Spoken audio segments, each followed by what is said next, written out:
તો જૂનાગઢ મહાનગરપાલિકામાં જંગ જામશે। ત્યારે જૂનાગઢ મહાનગરપાલિકાની ચૂંટણી માટે મતદાન થઈ રહ્યું છે। ત્યારે ધારાસભ્ય સંજય કોરડિયાએ પણ કર્યું છે મતદાન।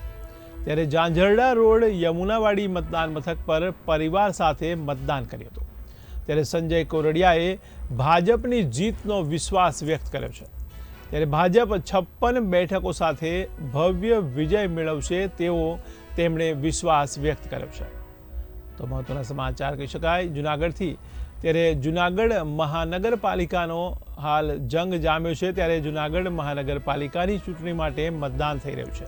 ત્યારે ધારાસભ્ય સંજય કોરડિયાએ પણ મતદાન કર્યું। ત્યારે ઝાંઝરડા રોડ યમુનાવાડી મતદાન મથક પર પરિવાર સાથે તેમણે મતદાન કર્યું।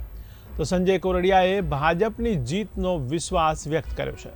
ત્યારે ભાજપ 56 બેઠકો સાથે ભવ્ય વિજય મેળવશે તેવો વિશ્વાસ વ્યક્ત કર્યો છે।